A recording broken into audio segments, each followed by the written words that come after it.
નમસ્કાર દર્શક મિત્રો, અમારી ચેનલમાં આપનું ફરી એકવાર હાર્દિક સ્વાગત છે। 19 એપ્રિલ અક્ષય તૃતીયાના દિવસે ફક્ત એક મુઠ્ઠી ધાણાનો આ ઉપાય બદલી નાખી દેશે તમારી કિસ્મત। ફક્ત આ એક ઉપાયથી મટશે જન્મોની ગરીબી અને આજીવન વરસશે ધન દોલત। મિત્રો, સનાતન હિન્દુ ધર્મમાં દર વર્ષે ઘણા બધા તહેવારો, વ્રત અને પર્વ આવે છે। આપણે તે તમામને મોટી શ્રદ્ધા, ભક્તિ અને અતૂટ વિશ્વાસ સાથે ઉજવીએ છીએ। આપણા ઋષિમુનિઓ અને પ્રાચીન શાસ્ત્રોએ દરેક વ્રત અને દરેક તિથિનું પોતાનું એક વિશેષ વૈજ્ઞાનિક અને આધ્યાત્મિક મહત્વ પૂરા વિસ્તારથી જણાવ્યું છે। પરંતુ આખા વર્ષના પંચાંગમાં કેટલાય ખાસ પર્વ અને કેટલી દુર્લભ તિથિઓ એવી હોય છે જેને અત્યંત શુભ, મહાપુણ્ય, ફળદાયી અને માનવ જીવનના તાત્કાલિક ચમત્કાર કરનારી માનવામાં આવે છે। તે બધી જ પવિત્ર તિથિઓ અને સિદ્ધિ મુહૂર્તમાં સૌથી મોટું, સર્વોપરી અને કલ્યાણકારી પર્વ છે અક્ષય તૃતીયાનું મહાપર્વ, જેને આપણા સમાજમાં અખાત્રીજના અત્યંત પાવન નામથી પણ ઓળખવામાં આવે છે। વૈશાખ માસના શુક્લ પક્ષની તૃતીયા તિથિએ આવતી આ અક્ષય તૃતીયા માત્ર એક સાધારણ દિવસ કે કેલેન્ડરની કોઈ સામાન્ય તારીખ બિલકુલ નથી। અક્ષય શબ્દનો અર્થ જ થાય છે જેનો ક્યારેય ક્ષય ન થાય, એટલે કે જે વસ્તુ કે જે પુણ્ય ક્યારેય નષ્ટ ના થાય અને જે યુગો યુગો સુધી શાશ્વત રહે। આપણા પુરાણોમાં અને વેદવ્યાસજી દ્વારા રચિત પવિત્ર ગ્રંથોમાં સ્પષ્ટ રીતે ઉલ્લેખ છે। સતયુગ અને ત્રેતાયુગ જેવા મહાન યુગોનો આરંભ આ જ શુભ દિવસથી થયો હતો। એટલું જ નહીં, ભગવાન શ્રી હરિ વિષ્ણુના છઠ્ઠા અવતાર એટલે કે ભગવાન પરશુરામજીનું પ્રાગટ્ય પણ આ જ પાવન તિથિએ થયું હતું। માં ગંગાનું સ્વર્ગમાંથી ધરતી પર આવરણ અને વૃંદાવનમાં શ્રી બાંકે બિહારીજીની શ્રી ચરણોનું દુર્લભ દર્શન પણ આખા વર્ષમાં માત્ર એક જ દિવસે એટલે કે અક્ષય તૃતીયા પર જ થાય છે। શાસ્ત્રો અનુસાર કુરુક્ષેત્રના મેદાનમાં સૂર્યગ્રહણ સમયે એક મણ સુવર્ણ દાન કરવાથી, જે 10,000 વર્ષો સુધી હિમાલયની કંદરાઓમાં કઠોર તપસ્યા કરવાથી જે અસીમ પુણ્યની પ્રાપ્તિ થાય છે, તે જ પુણ્ય માત્ર અક્ષય તૃતીયાના દિવસે સાચા ભાવથી દાન પુણ્ય કરવા, ભગવાન વિષ્ણુની કથા સાંભળવા અને કોઈ પણ શુભ કાર્ય કરવા માત્રથી પ્રાપ્ત થઈ જાય છે। આ દિવસે કરવામાં આવેલું દાન, જપ, તપ અને ખરીદેલી સંપત્તિનું ફળ જન્મો જન્માંતર સુધી વ્યક્તિની સાથે અક્ષય રૂપે રહે છે।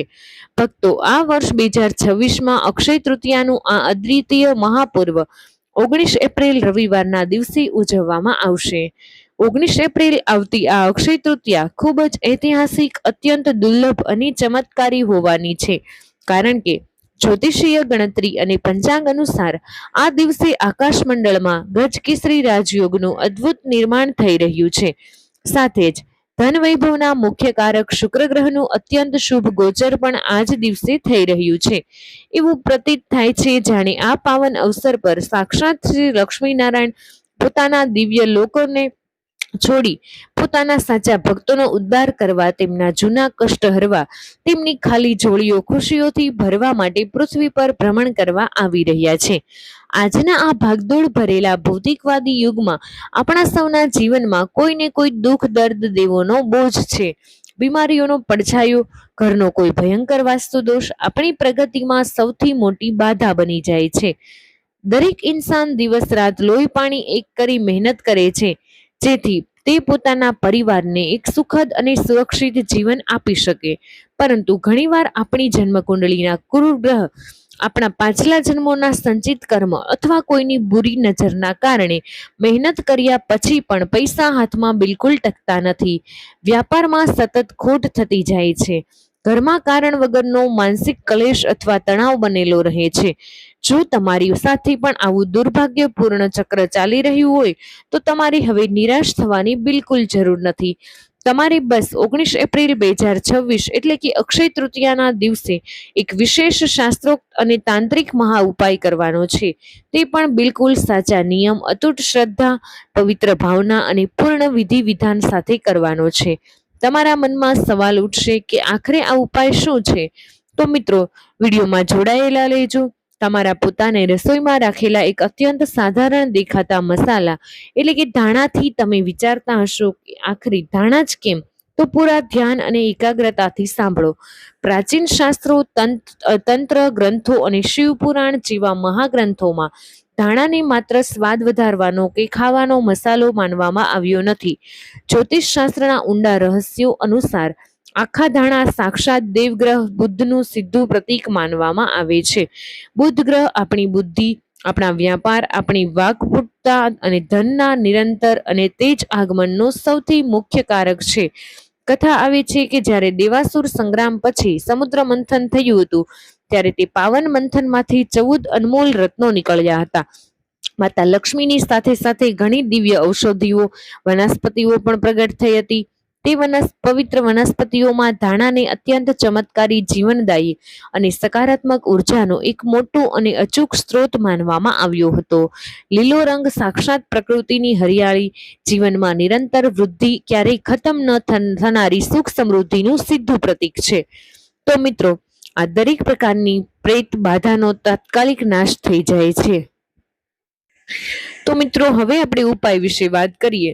તો તમારે આખા ધાણા લેવાના છે અને એક જ કપડામાં તમારે આખી હળદરની ગાંઠ, એક શુદ્ધ કમળ કાકડી જે માતા લક્ષ્મીને તેમના પ્રાણથી પણ વધુ પ્રિય છે, એક સિદ્ધ ગોમતી ચક્ર અને બિલકુલ સાફ સુથરો ચમકતો ચાંદીનો કોઈ પણ સાધારણ સિક્કો રાખવાનો છે. હવે તે સુતરાવ કાપડને લાલ મોલી એટલે કે નાડા છડી અથવા પીળા સુતરાવ દોરાથી બાંધી એક નાની અને બહુ સુંદર પોટલી બનાવી દેવાની છે. આ પૂરી નિર્માણ પ્રક્રિયા દરમિયાન તમારું મન એકદમ શાંત હોવું જોઈએ. તમારા મનમાં કોઈના પ્રત્યે કોઈ દ્વેષ કે ન હોવો જોઈએ. મનમાં ઓમ નમો ભગવતી વાસુદેવાય નમઃ, ઓમ શ્રી મહાલક્ષ્મી નમઃ આ મંત્રનો નિરંતર અને રોકાયા વગર જાપ સતત કરવાનો છે. હવે આ સિદ્ધ અને ઉર્જાવાન પોટલીને પોતાના બંને હાથમાં લઈ પોતાના ઘરના મંદિર કે પૂજા સ્થાનમાં ભગવાન શ્રી હરિ, વિષ્ણુ અને માતા લક્ષ્મીની પ્રતિમા કે તસવીરની બિલકુલ સમક્ષ જાઓ. તેમને સાષ્ટાંગ પ્રણામ કરો. ગાયના શુદ્ધ દેશી ઘીનો અખંડ દીવો તેમની સામે પ્રજ્વલિત કરો. સુગંધિત ધૂપ સળી પ્રગટાવો. ભગવાન શ્રીની શરણોમાં આ પોટલીને અત્યંત ભાવથી અર્પિત કરી દો. આંખો બંધ કરી બંને હાથ જોડી મનમાં શ્રુપૂર્ણ નેત્રોથી પ્રાર્થના કરો. જે જગતના પાલનહાર, હે કરુણા નિધાન માતા લક્ષ્મી, મારા જીવનની, મારા ઘરની જે પણ દરિદ્રતા છે, જે પણ દેવોના પહાડ મારી ઉપર છે, હંમેશા માટે નષ્ટ કરી દો. મારા ઘરમાં ધન ધાન્યની અખંડ વર્ષા કરો. આ પોટલીને તે અક્ષય તૃતીયાના દિવસે આખા રાત ત્યાં જ ભગવાનના પાવન ચરણોમાં રાખી દો. બીજા દિવસે સવારે શુભ મુહૂર્તમાં જ્યારે તમારી નિત્ય પૂજા પૂરી કરી ત્યારબાદ પોટલીને ભગવાન પાસેથી આશીર્વાદ માંગી અત્યંત સાવધાનીથી, સન્માનથી ઉઠાવો. તેને પોતાની તિજોરી કે પૈસા રાખવાના કબાટ કે જ્યાં તમે ઘરના આ ઘરેણા કે કિંમતી સામાન રાખો છો ત્યાં એક સુરક્ષિત અને સાફ સ્થાન પર સ્થાપિત કરી દો. તમે થોડા જ દિવસોમાં પોતાની આંખોથી જ જોશો કે કેવી રીતે એક શક્તિશાળી ચુંબકની જેમ આ ચમત્કારી પોટલી ચારે દિશાઓથી ધન, અવસરો અને સફળતાને તમારા ઘર તરફ ખેંચવા લાગશે. તમારા જે કામ વર્ષોથી અટકેલા હતા તે અચાનક જ બનવા લાગશે. ધન આગમનના નવા નવા માર્ગો પોતાની મેળે જ ખુલવા લાગશે. ધાણાનો બીજો અત્યંત ચમત્કારી અને અચૂક ઉપાય તમારા ભાગ્યને સૂતેલું બીજને અંકુરિત કરવા, ઘરના આંગણામાં હરિયાળી લાવવાનો. અક્ષય તૃતીયાના અત્યંત શુભ અને ઉર્જાવાન અવસર પર બજારથી એક માટીનું નાનું નવું કુંડું કે પાત્ર ખરીદી લાવો. તેમાં કોઈ સાફ સ્થાનની ફળદ્રુપ માટી ભરી લ્યો. હવે તે માટીમાં આખા ધાણાના કેટલાય ઉત્તમ ક્વોલિટીના બીજ પોતાના હાથેથી વાવી દો. બીજ વાવ્યા પછી તેમાં થોડું શુદ્ધ જળ અર્પિત કરી દો. આ કુંડાને તમારા ઘરની પૂર્વ કે ઉત્તર દિશા, જેને વાસ્તુશાસ્ત્રમાં ઈશાન કોણ કહેવામાં આવે છે, ત્યાં સ્થાપિત કરી દો. આપણા પ્રાચીન શાસ્ત્રો અને વાસ્તુ વિજ્ઞાનમાં એ સ્પષ્ટ રીતે બતાવવામાં આવ્યું છે, જેમ જેમ અક્ષય તૃતીયાના પાવન દિવસે વાવેલા આ ધાણા માટીમાંથી બહાર નીકળશે, અંકુરિત થશે, તેમ લીલા લીલા સુંદર પાંદડા આવવા લાગશે. તેવી જ રીતે તમારા જીવનમાં અટકેલા ધન, સંપત્તિ, સફળતા અને સમૃદ્ધિનું પણ તેજીથી અંકુરિત થવા લાગશે. આ માત્ર એક ટોટકો નથી, પરંતુ એક ઊંડું મનોવૈજ્ઞાનિક અને આધ્યાત્મિક સત્ય છે. જ્યારે તમે દરરોજ તે વધતા છોડને જુઓ છો, તો તમારા અવચેતન મનમાં પણ નિરંતર વૃદ્ધિ અને સમૃદ્ધિના બીજ વવાય છે. જો ધાણા ખૂબ જ ઝડપથી અને લીલોછમ થઈ ઉગે છે, તો આ વાતનો એકદમ સ્પષ્ટ સીધો સંકેત છે. માતા લક્ષ્મી તમારી ભક્તિથી અત્યંત પ્રસન્ન છે. તમારા ઘરમાં ખૂબ જ જલ્દી કોઈ મોટું શુભ કાર્ય, અચાનક ધન લાભ થવાનો છે. તો આ ધાણા પૂરી રીતે ઉગી જાય, ઉપયોગ કરવા લાયક થઈ જાય, કોઈ શુભ દિવસે તેની તાજી અને લીલી પત્તીઓને તોડી સૌથી પહેલા ભગવાન શ્રી હરિ વિષ્ણુને 56 ભોગ કે કોઈ પણ સાત્વિક ભોજન સાથે અર્પિત કરો. ભગવાન વિષ્ણુના ભોગમાં તુલસી પત્ર સાથે ધાણાનો આ તાજો ભોગ અત્યંત ફળદાયી અને કૃપા આપનારો થાય છે. ભગવાનને અર્પિત કર્યા પછી તે સિદ્ધિ ધાણાનો આખા પરિવારને પ્રસાદ સ્વરૂપે તેમના ભોજનમાં ગ્રહણ કરવો. આ સિદ્ધિ અને અભિમંત્રિત ધાણા તમારા ઘરના બધા જ સભ્યોના મનમાંથી અકારણ ક્રોધ, ચીડિયાપણું અને દરેક પ્રકારની શારીરિક બીમારી અને કલેશ હંમેશા માટે જડથી સમાપ્ત કરી દેશે. તમારા ઘરમાં એક અદ્ભુત શાંતિ અને પ્રેમનું સ્વર્ગ જેવું વાતાવરણ સ્થાપિત થઈ જશે. તો મિત્રો, વિડીયો પસંદ આવ્યો હોય તો વિડીયોને લાઈક કરી દેજો. તમારા બધા જ મિત્રો સાથે વિડીયોને શેર કરી અમારી ચેનલને સબસ્ક્રાઇબ કરવાનું ભૂલશો નહીં.